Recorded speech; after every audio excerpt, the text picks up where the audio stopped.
रति देख निषाद विषाद बस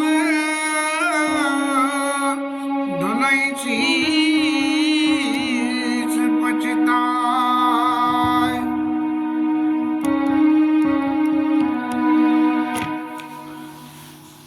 भाई फिर 2-3 दिन निकल गए, तब नंबर आ रहा है कथा का। शायद भगवान ने चाहिए तो कल से नियमित कथा शुरू हो जाएगी। आराम तो घर में काफी हो गया, लेकिन पूरे 1.5 महीने की थकान कल उतर गई। कल ऐसी थकान चढ़ी जैसे किसी ने मारा कूटा हो, ऐसी स्थिति हो गई। लेकिन रात को चक्काटे की नींद सो के सब बैटरी चार्ज हो गई।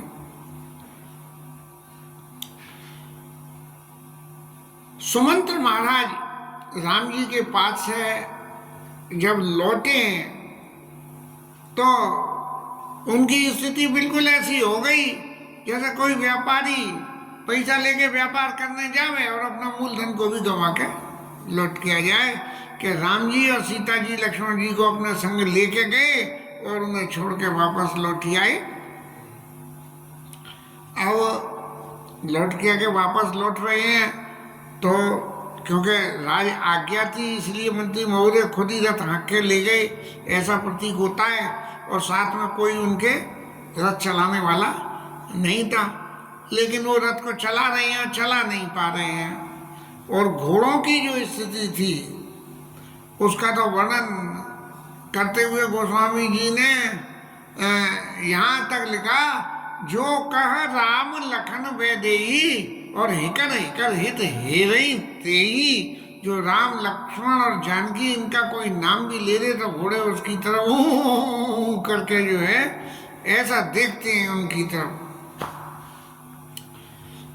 इस स्थिति के वर्णन को किस तरह से गोस्वामी जी ने बड़े सुंदर शब्दों में वर्णन कर दिया। मेरे अपने व्यक्तिगत अनुभव में ये केवट की प्रेम लीला जो है मेरे को कुछ विशेष रूप से प्रिय है। और गोस्वामी जी लिख रहे हैं, जासु वियोग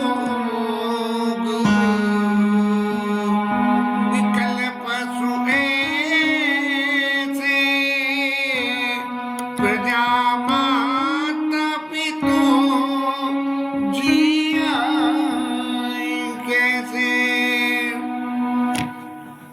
माता पिता जिन्होंने ऐसे सुंदर बालकों को वन में भेजा है, उनसे अलग हो गए ये घोड़े ये इस दशा में, पशु भी इस दशा में हो रहे हैं, तो उनके माता पिता के ऊपर क्या बीत रही होगी इसकी कल्पना गोस्वामी जी नहीं कर सके। तो उन्होंने लिख दिया कि प्रजा माता पिता जी हैं कैसे, कि वो लोग जीवन कैसे धारण करेंगे। लेकिन जीवन भी यदि भगवत आश्रय छोड़ दोगे तो धारण जीवन का बहुत आसान हो जाता है। और संसार के आश्रय यदि जीवन को रखोगे कि मेरी मुसीबत में ये काम आ जाएगा वो काम आ जाएगा और वो ना आए, तो चित्त में एक ऐसी स्थिति विडंबना बन जाती है कि जिसका वर्णन नहीं किया जा सकता है। तब राम जी महाराज को तो आगे जाना था, तो उन्होंने मंत्री जी को विदा करके और बोले कि ये घोड़े यहाँ तक रथ लेके आए हैं गंगा के किनारे तक, अब पानी में होकर तो रथ जाए ना, तो इसलिए महाराज आप गंगा से पार उतर के जाओ। और गंगा पार उतरने के लिए नाव की जरूरत थी, और उस नाव की जरूरत के लिए बरे बस राम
के किनारे पधारे और गंगा के किनारे सहज भाव में अभी भी कुंभ के मेले में कितनी नावें चल रही हैं, कोई शुमार नहीं है, सहज में नावें चलती हैं। और गंगा के किनारे आके राम जी महाराज केवट से कह रहे हैं कि हे केवट महाराज, हम तो जीव को इस संसार सागर से पार करा देते हैं, लेकिन इस संसार सागर को ही पार करने के लिए हमें एक केवट की जरूरत है। इसलिए केवट महाराज आप आओ और अपनी नाव में बिठा के हमें इस पार से उस पार उतार दो। ये केवट की लीला ऐसे प्रेम की लीला है कि जीवन में जब कोई चीज सहज भाव से कम प्रयास के मिल जाती है तो हमारे चित्त की आकांक्षाएं बढ़ती चली जाती हैं। बिना मेहनत के ये काम मिल गया, बोले ये काम हो गया, अब ये काम भी हो जाएगा, अब ये काम भी हो जाएगा। व्यक्तिगत रूप से अपने जीवन में मैं देखता हूँ, यदि कोई एक काम करूँ और सफल हो जाए तो लगे दूसरा भी और कर लो, आज का दिन शुभ है, ये काम शुभ। तो ऐसे ही केवट महाराज को अब केवट अच्छी तरह से अपने मन में जानते हैं। अयोध्या के पास में गंगा पार करने के लिए नाव चलाते हैं, राजा चक्रवर्ती राजा दशरथ के राज्य में हैं, तो उनको राम जी की तो कथा सब मालूम ही थी। इसलिए मांगी नाव ना कीमत आना काई तुम्हारे मर्म में जाना। और केवट महाराज कहने लगे कि प्रभु मैं आपके मर्म को जानता हूँ। अब कोई आदमी किसी से बात करे और सामने वाला छूटते ही ये कह दे कि मैं तो तुम्हारे सारे भेद जानता हूँ, तो सामने वाले को थोड़ा सा मन में संकोच हो गया। राम जी महाराज ने सुना और सुन के राम जी महाराज बिल्कुल चुप रहे। बोले जब जो आदमी हमारे कह रहा है कि हमारे भेद को जानता है, तो उसके सामने यदि हम कुछ भी बोलेंगे तो हमें बड़ा समझ के बोलना पड़ेगा कि कहीं ऐसा नहीं होगा वो हमारी कोई और पोल खोल दे। भगवान के जीवन की सबसे बड़ी पोल क्या है? भगवान हमेशा जीव के ऊपर अहेतुक कृपा करते हैं, और अहेतुक कृपा की बात को केवट ने कही तुम्हारे मर्म में जाना। अब कौन सी अहेतुक कृपा हुई? तो सबसे पहले जब भगवान विश्वामित्र जी के संग चले, राक्षसों को तो मारना था तो मारा, लेकिन अहेतुक राक्षसों के ऊपर तो हेतुक कृपा हुई। क्यों? कि देवताओं को इनके भय से मुक्त करना था, ऋषियों को इनके भय से मुक्त करना था। लेकिन जब इनके क्या नाम है,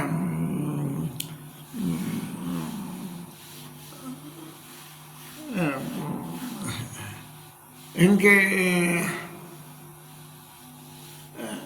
अरे बाप रे क्या दिमाग घूम रहा है। अहिल्या गौतम ऋषि के आश्रम पे, गौतम ऋषि के आश्रम के सामने से जब प्रभु निकले और निकल के उन्होंने ऋषि से यहाँ ढोक दंडोत लगाती हुई दंडोती शिला के से दर्शन किए और विश्वामित्र जी से पूछा कि महाराज देखी अरे बाबा चलिए, तो विश्वामित्र जी से पूछा कि महाराज शिलाओं के बहुत सारे स्वरूप तो दिखे हैं, लेकिन ये ढोक दंडोत लगाती हुई शिला इसका क्या रहस्य है? तब विश्वामित्र जी ने गौतम ऋषि की कथा उनको सुनाई और वो बात अच्छी तरह से वहां प्रसिद्ध हो गई। तो केवट ने भी उसी बात की भगवान की उस अहेतुक कृपा का आश्रय लेते हुए कहा, जिसमें एक बड़ा मीठा कटाक्ष रख दिया कि चरण कमल रजा कहूँ सब काई, मानुष करनी मूर्ख चुकाई। अरे महाराज, आप में जो जादू वो तो अलग बात है, लेकिन आपके तो चरणों की रज में भी जादू है। और क्या है जादू?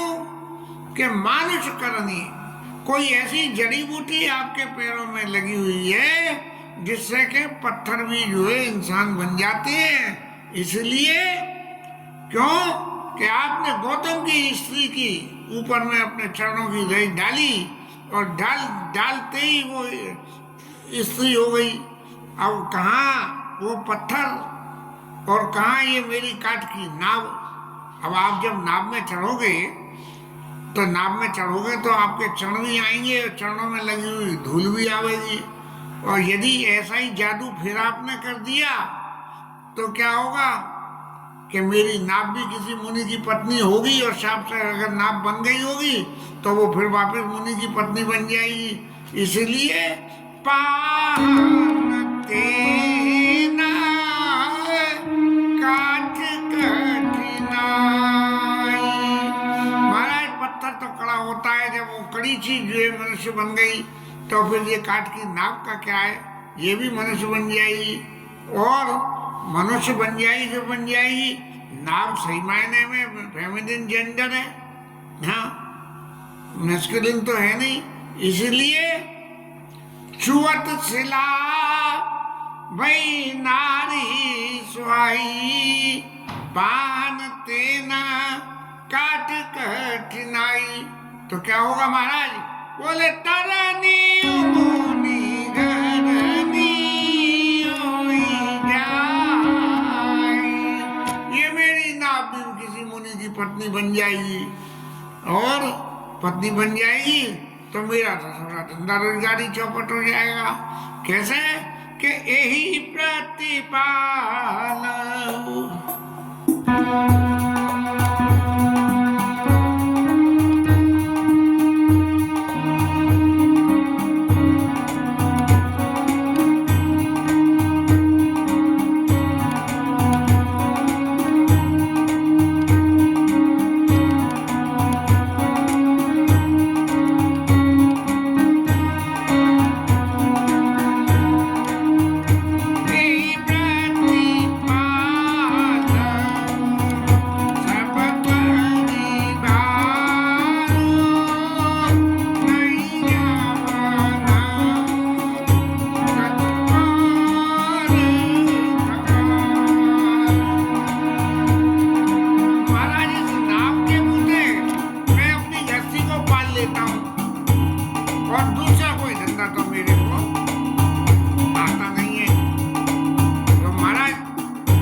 तो क्या इंतजाम करा जाए? तब राम जी महाराज चुपचाप सुन रहे हैं, कुछ नहीं बोल रहे हैं, और केवट महाराज जो है बराबर बोलते जा रहे हैं और कह रहे हैं कि महाराज आपका प्रताप प्रभाव तो देख लिया मैंने, लेकिन अब मेरा प्रताप प्रभाव भी देखो कि जो प्रभु पार अबस गाछाओ मोई पद पदुम पखारन महाराज आपको तो पार जाना है और मुझे पार उतारना है, और मेरा व्यापार है जी, आपको पार उतारूंगा, आपसे मैं उतराई भी लूँ मिलेगी मुझे, लेकिन क्योंकि आप हमारे राजा के पुत्र हो इसलिए राजा के पुत्र से उतराई मैं नहीं लूंगा। क्यों नहीं लूंगा?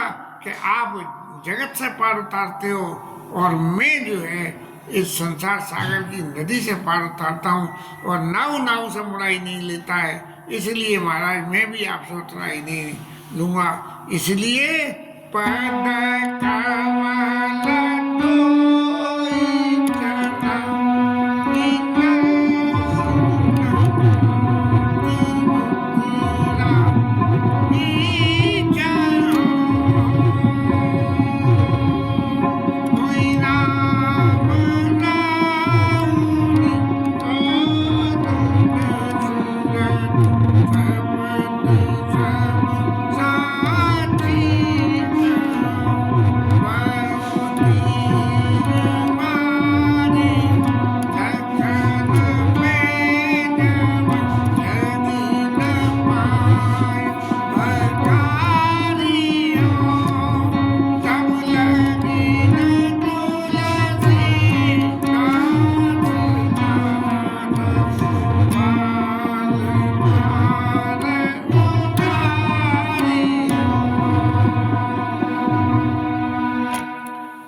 केवट महाराज बराबर बोलते ही चले जा रहे हैं कि आपके चरणों को धोकर नाव में बिठाऊंगा और नाव में बिठा के आपको मैं गंगा पार उतार दूंगा।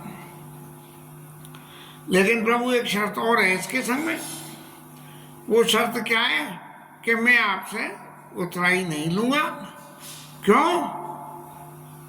कि मैं आपको इस सागर से पार उतारूंगा, आप मुझे उस सागर से पार उतार देना। नाव से मुड़ा ही नहीं लेता है। अब प्रश्न ये उठा कि भाई केवट तुम कह तो रहे हो, तुमने पहले तो ये कह दी कि यही प्रतिपालू सब परिवारू नहीं जानू कुछ और खवारू। तो जब दूसरा कोई व्यापार जानते नहीं हो, इस तरह से हमें फोकट में पार उतार दोगे तो फिर तुम्हारी घर गृहस्थी का क्या होगा? तब केवट महाराज बोले, महाराज घर गृहस्थी तो जो है संग रहेगी, लेकिन आप यदि संग होगे तो घर गृहस्थी पार उतारने का बोझा आपका हो जाएगा, क्योंकि आपको इस संसार सागर से ही पार उतारना है। तो वो सबरा वजन आपके ऊपर चला जाएगा, इसलिए मैं आपसे उतराई नहीं लूंगा। लेकिन एक शब्द जब केवट को ये लगा कि आज प्रभु विशेष आनंद में है, तो चुपचाप कुछ बोल नहीं रहे, तो कोई ऐसी कटखनी बात बोलो कि जिसे सुन के भगवान कुछ बोले।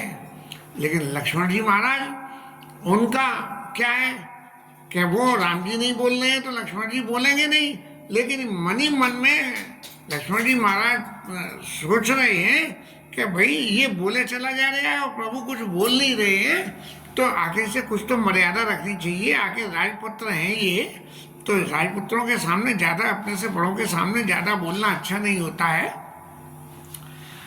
तो केवट ने लक्ष्मण जी महाराज को बुलवाने के लिए ये कह दिया कि बड़ तीर मारे लखन पे। महाराज जो बात मैं कह रहा हूं उस बात के लिए यदि लक्ष्मण जी महाराज मेरे को तीर भी मारे और ये कहे कि पार कैसे नहीं उतारोगे, हम राजा हैं, ये राजा आज्ञा हमारी है, हमारी आज्ञा को मानो और हमें पार उतारो और उतराई ले, तो बड़ो तीर मारे लखन पे जब लग न पाए पखारियों।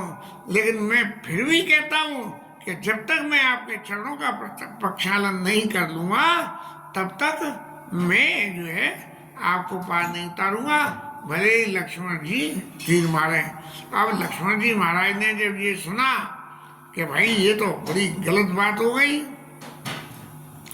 कि जी इस तरह से बराबर बराबर बोले चला जा रहे हैं लेकिन प्रभु कुछ नहीं बोल रहे हैं, तो लक्ष्मण जी महाराज भी बिल्कुल शांत बने रहे।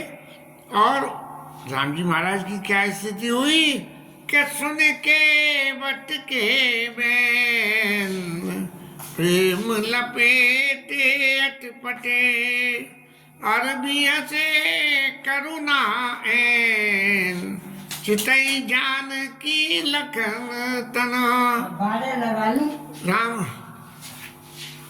राम जी महाराज जो है लक्ष्मण जब केवट की वाणी को बराबर सुनते रहे और सुनते सुनते उन्होंने जो केवट के वचनों में एक तरह से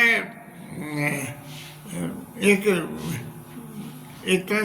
म्यूचुअल आपसी एग्रीमेंट की राम जी से बात हो रही थी कि महाराज मैं इस गंगा से पार उतार दूंगा, तुम उस गंगा से पार उतार देना मेरे को। तब राम जी महाराज ने केवट के ये वचन सुने और सुन के इतने प्रसन्न हो गए कि मन में हंसे करुणा एन हंसे, बोले तब भी नहीं, हंसे चितई जानकी लखन तन। लक्ष्मण जी और जानकी मैया की तरफ देख के राम जी हंसे। इस हंसी का क्या अर्थ आया? इस हंसी का अर्थ आया कि भाई देखो ये जो कुछ कह रहा है कर रहा है ये सब हमारे साथ में हंसी मजाक या हमारे प्रताप प्रभाव से प्रभावित है, इसलिए कह रहा है।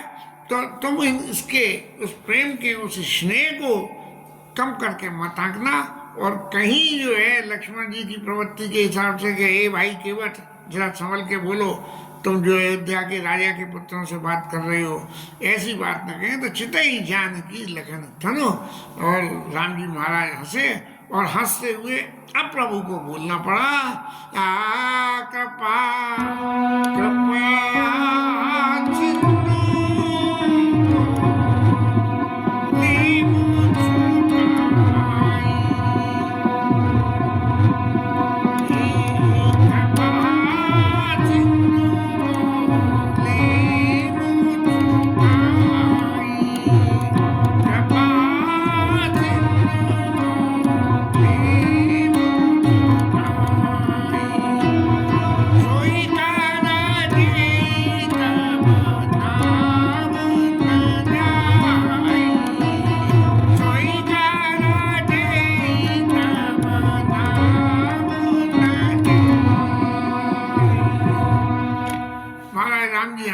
पहले तो लक्ष्मण जी और सीता जी की तरफ देखा और फिर वो जो है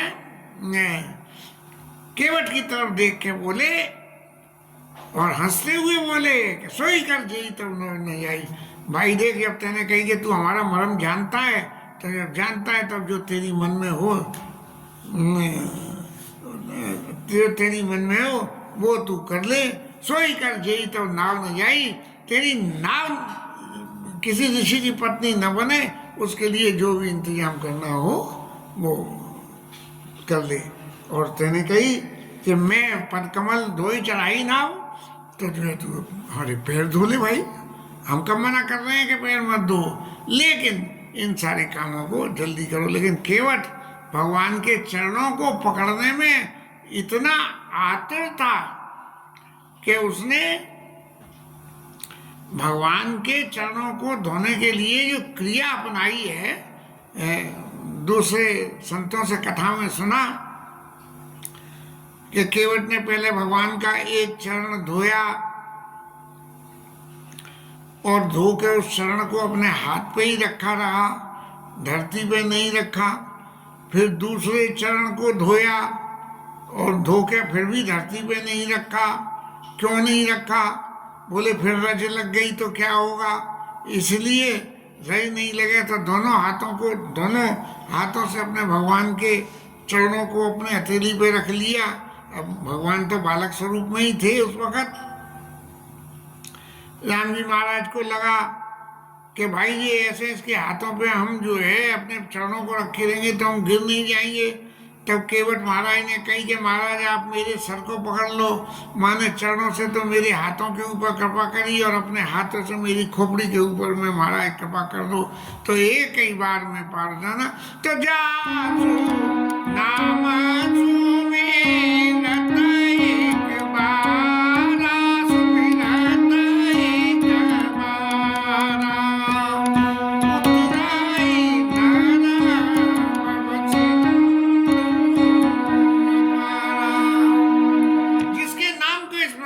से एक बार स्मरण करने से भगवत नाम से और संसार सागर से पार हो जाते हैं।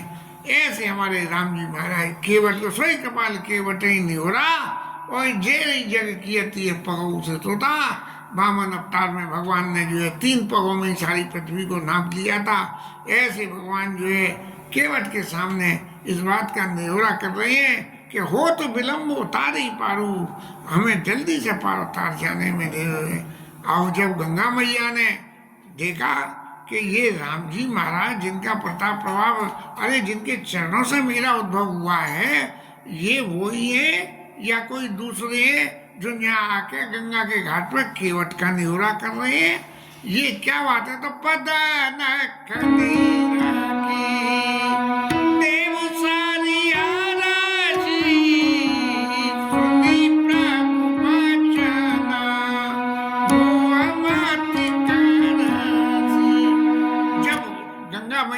भगवान के चरणों पर के नाखूनों का दर्शन किया, तब उन्हें वो समय याद आ गया जब उनका उद्भव हुआ था वहां से भगवान के चरणों से गंगा मैया का। तब जो है देख के बड़ी प्रसन्न हुई कि देखो मैं तो सोच रही थी कि ये केवट, लेकिन केवट के प्रेम को देखो कि इसने कैसे भगवान को अपने बंधन में बांध लिया है। तब केवट महाराज अपने उस आनंद में होते हुए अति आनंद मगी अनुरागा चरण सरोज पखार लागा। महाराज पानी लाके और गंगा जी के अपने कठौते में रख के और भगवान के चरणों के प्रक्षालन को चरणों के प्रक्षालन कर रहा है। भगवान का हाथ केवट के सिर के ऊपर में रखा हुआ है और केवट महाराज बड़े प्रेम और आनंद से भगवान के चरणों का प्रक्षालन कर रहे हैं। अब देव पूजा में तो पत्नी की जरूरत होती है, परिवार की जरूरत होती है। सब लोगों को बुला के बड़े आनंद से केवट ने भगवान के चरणों का प्रक्षालन किया, चरणोदक लिया, अपने पितृश्वरों को सबको चरणोदक अर्पण किया और अर्पण करके ये भगवान से प्रार्थना करी कि महाराज मैंने पार उतारा है तो आप मुझे तो पार उतारोगे, लेकिन यदि मेरे साथ साथ मेरे पूर्वजों के सबको जो है आप पार उतार दोगे तो आपकी बड़ी कृपा होगी। तो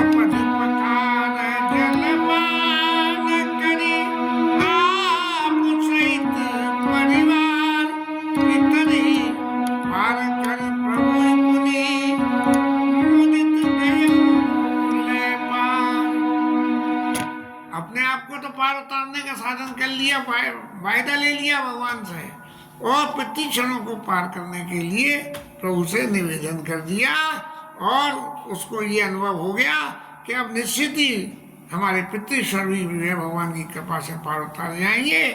और नाव को इधर से उधर गंगा में केवट महाराज नाव चला रहे हैं।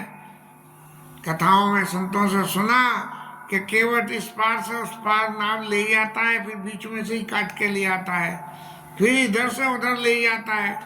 तब जो है राम जी महाराज ने कही कि केवट तुम ये कौन सी ऐसी लीला कर रहे हो कि जिस लीला की वजह से बार बार कोने के पास ले जाके हमें तो उतारते नहीं हो और फिर नाव लौटा के इधर ले आते हो। तो कहते हैं कि केवट ने कहा प्रभु आपने 84 लाख योनियों का बंधन बनाया कि जीव को जो भगवत नाम जपते जपते एक योनि का भोग कर ले और कुछ भी बात बाकी रह जाए तो फिर दूसरी योनि में आके फिर उसको दोबारा प्रयत्न करना पड़ता है। तो महाराज ये तो एक ही हमारे आपका तो एक ही योनि का संग हो रहा है, ये तो 84 लाख योनियों में आप जीव को चक्कर लगवाते हो तो कितना जीव को परिश्रम करना पड़ता है। तो महाराज आप ऐसी कृपा करो। और केवट मन में प्रसन्न होकर गाने लगे।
का गान करते हुए और पार ले जा रहे हैं।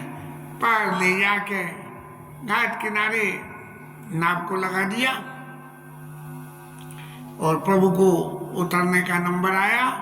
तब जब नाव में हमेशा होता क्या है, जब चढ़ते हैं नाव में तो नाव चलाने वाला पहले चढ़ता है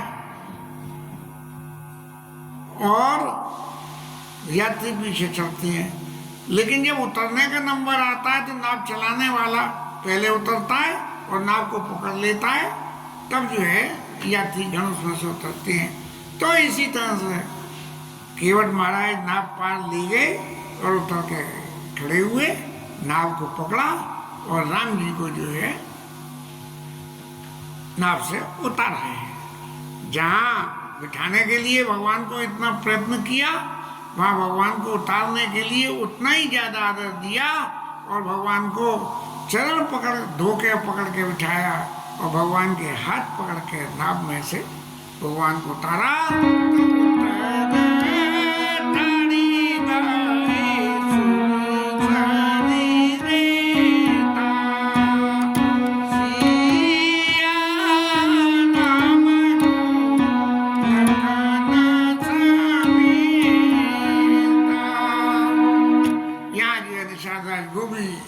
की उपस्थिति दिखाई, जबकि जिस वक्त नाव में चढ़े थे गोस्वामी जी ने उस वक्त निषाद राज का वर्णन नहीं किया था, लेकिन यहाँ जो है श्री राम घु लखन समेता मन 3 की बजाय 4 लोग नाव में आए और वो उतरे और केवट महाराज ने फिर जो है केवट उतर दंडवत कीना। यद्यपि नाव पहले उतर जाता है लेकिन नाव को बांध के फिर भगवान को जाके दंडवत के ना ढोक दंडोत लगाई और प्रभु तो संकोची सदा सदा से संकोची है। उनके मन में आया कि देखो इस बेचारे ने इतनी महिमा गाई हमारी नाव में, इधर से उधर घुमाया, तो हमें इसको कुछ तो उतराई के स्वरूप में देना चाहिए। भगवान प्रत्यक्ष रूप में तो कभी नहीं देते, यदि प्रत्यक्ष रूप में देते हैं तो सिर्फ अपने वचनों से देते हैं। तब जो है भगवान के मन में आया कि इसने अपने वचनों से हमारे ऊपर इतनी कृपा करी है, तब जो है हमें भी वचनों से इसके ऊपर कृपा करनी चाहिए। लेकिन वो कृपा क्या उसके चित्त को वो आनंद दे पाएगी जो कृपा हम प्रत्यक्ष रूप में उसको दें। अभी कहीं तीर्थों में जाते हैं तो पंडित जी पुजारी जी करवा देते हैं कि बोले संकल्प कर लो तुम्हारे गांव आके हम ले जाएंगे। ये सब जो है लेने की बात को कंफर्म करने वाली बात है। ऐसा महाराज जो है उतर केवट उतर दंडवत कीना और प्रभु ही सब कुछ यही नहीं कछ दीना। भगवान को ऐसा लगा भगवान तो सदा सदा संकोची है कि मैंने इसको कुछ नहीं दिया, लेकिन जो कुछ केवट को मिला उसका वर्णन नहीं किया जा सकता। और सीता मैया ने राम जी के मन की बात को समझ के और अपने मणिमुद्री मन मुदित उतारी, जो विवाह के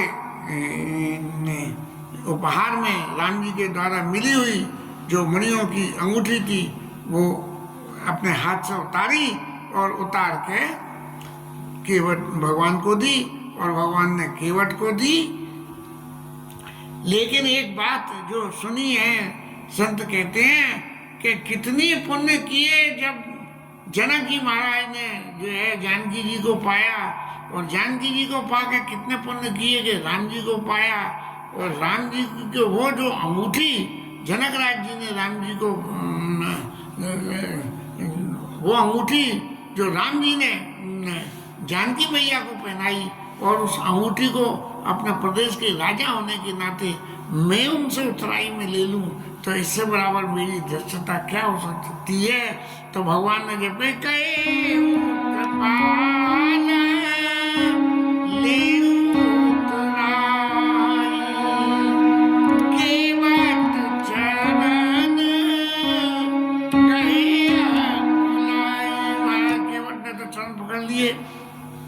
बोले महाराज मैं तो शुरू से ही कह रहा हूँ कि मैंने इस पार गंगा से पार उतारा है, आप इस संसार सागर की गंगा से मुझे पार उतार देना।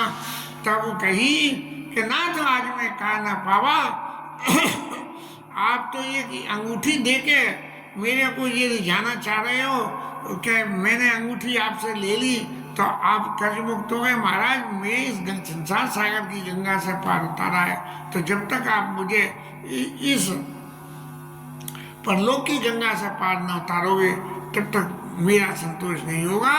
तो केवट चंद गए लाई नाथ, आज मैं कहा न पावा, मिटे दोष दुख दारिद्र दावा। मेरी तो जो कुछ भी जीवन की थी सारी बातें खत्म हो गई, अब तो आपकी चरणों की शरण हो गई। इतने साल तक नाव चला चला के मजूरी करता रहा, लेकिन सब गंगा सागर से पार, गंगा को पार करके भौतिक जगत की भौतिक जगत की मजूरी दी, लेकिन आपने तो परलोक की भी मजूरी दे दी कि परलोक से भी तेरे को पार उतार दिया। अब कठिनाथ न चाहिए मोरे, दीन दयाल अनुग्रह तोरे। आपने इतनी कृपा कर दी कि मेरे को देने का ऑफर दे दिया, ये क्या कमती है, लेकिन जो आपने दिया है वो मेरे लिए कुछ भी थोड़ा नहीं है। इसलिए प्रभु अब तो मैं आपसे और कुछ नहीं लूंगा, लेकिन जब आप वनवास के बाद 14 साल बाद लौट के आओगे, उस वक्त आप कृपा करके दोगे, तब उस वक्त मैं आपसे जो फिरती भाई बेन नाथ जो देवा, सो प्रसाद में सिर धर लेवा। मैं उसको उतराई की मजूरी नहीं, आपका दिया हुआ प्रसाद और अयोध्या के भावी राजा के रूप में दिया हुआ प्रसाद समझ के मैं ग्रहण कर लूंगा। बहुत कीन प्रभु लखन सिया, नहीं कचुके वटले, विदा कीन करुणा यतन भक्ति विमल कर दे। अब गोस्वामी जी महाराज को स्पष्ट रूप से लिखना पड़ा कि जब बहुत केवट से कहीं राम जी ने नहीं लिया, तब अपनी भक्ति का वरदान देके उसको विदा किया। ये केवट लीला का प्रसंग है, बड़ा प्रेम प्रसंग है, मुझे बहुत प्रिय है। यद्यपि आज इस कथा को कहने के बाद भी चित्त में ये संतोष नहीं हुआ कि जो मेरे मन के भाव है मैं उनको प्रकट कर पाया हूँ। फिर गोविंद की इच्छा होगी या फिर उनके सामने नंबर तो आता रहेगा। जब तक इस जिब्या में जान है तब तक ये राम कथा तो रुकनी नहीं है। तभी जो है राम जी को फिर कथा सुनाते रहेंगे। हरि नाम।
श्री राधा